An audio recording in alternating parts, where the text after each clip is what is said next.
Hey everybody, Steven here, and today I have a review for the HyperX Cloud Stinger wireless headset. So with this only works with PC and PlayStation 4, so if you have an Xbox, it's not going to work for you.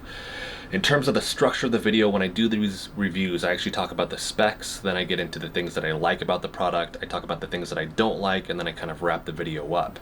With headsets, I do a little bit different approach to other videos that I've seen though, because instead of just giving you a small snippet of the microphone in a test, I actually use this to do the commentary on the whole thing. So what you hear this whole time is actually going to be this microphone. I'm not messing with anything other than the levels to make sure that it matches the decibel levels that I typically have coming out of the camera, and I'm usually having it peak at -4 to -6 decibels with this. So with all of that being said, let's go ahead and get into the specs.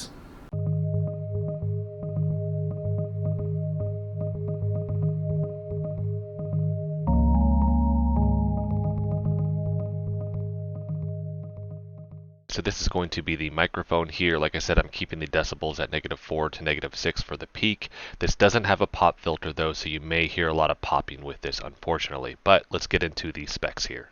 The HyperX Cloud Stinger features a 2.4 GHz wireless connection, and it has up to a 17-hour battery life on a single charge at 50% headphone volume. Battery charge time takes about 2.5 hours to get it from 0 to full charge. The wireless range is about 12 meters, which is roughly 40 feet with this, but that's due to environmental conditions as well. This features a 50mm driver with neodymium magnets. The frequency response is 20 Hz to 20,000 Hz. The impedance is 32 ohms. The headset weighs 270 grams, which is roughly 0.6 pounds. So at just a little over a half a pound, this is really light, I will say that. And then the cord length for the charging cable is 1 meter, which is roughly 3.3 feet. And then the audio type is stereo, so this isn't full surround sound, it's not 5.1 or 7.1, it's just basic stereo, but it does sound very good. So now that I've covered all of these specs, let's go ahead and get into the things that I really like about this headset.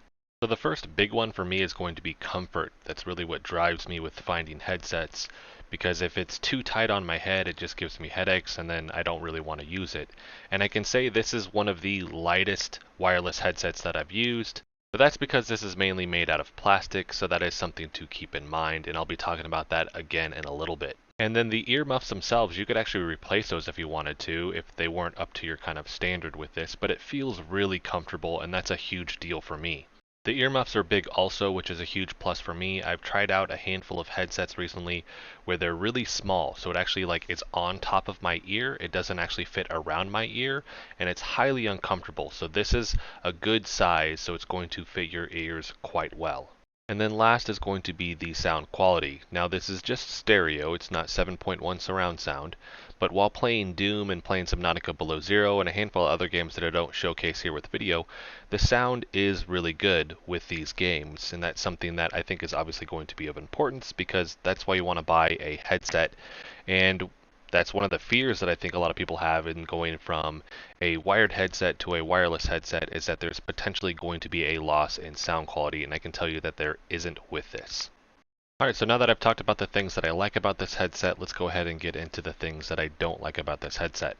Now before I start, I do want to say that I don't think these are deal breakers. It may be for some, but I think for most people, the things that I'm going to talk about here aren't going to be deal breakers for everybody. So the first one's going to be the more apparent one. The microphone isn't phenomenal. It's okay.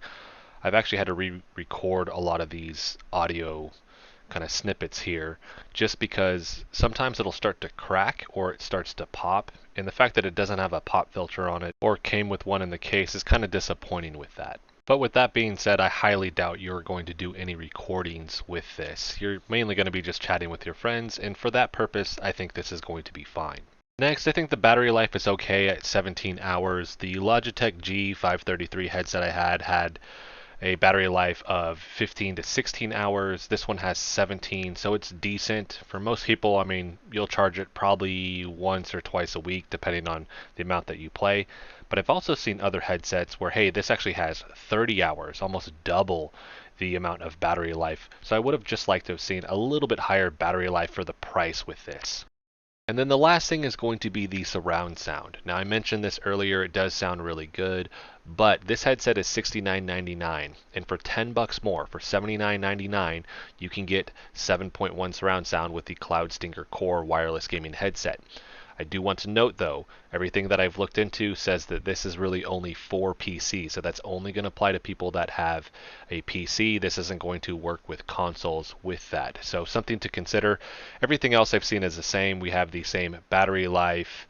The microphone is the same, the drivers are the same. The only other difference I can see is that the earmuffs are a different material. But other than that, it's basically the same headset, but you do get that 7.1 surround sound. Alright, so that's going to round out the pros and cons.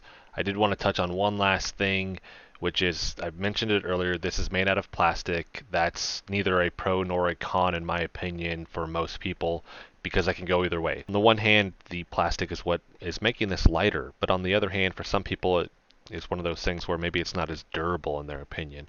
I did get a comment on the unboxing video though from a viewer that said that they've actually thrown theirs around a couple times and it hasn't broken, they haven't had any problems with it, and that's really the thing that my mind goes to first, is somebody taking this off when they're angry at a game and they kind of sling it across the room, and now they've broken the $70 headset that they just bought. So something to keep in mind, but like I said, I am overall very, very happy with this headset. Alright, so that's going to wrap this video up. Hopefully all the information I've provided can help you make an informed decision on whether or not this is the right headset for you. If you do want to pick this up, there's going to be a link in the description so you can actually click on that. It'll take you to Amazon so you can buy this for yourself.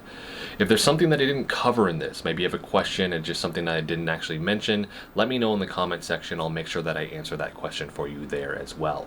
I want to thank you guys so much for watching this video. If you like the video, hit the like button for me. If you want to continue to follow along with all my content, hit the subscribe button for me. Thanks so much for watching.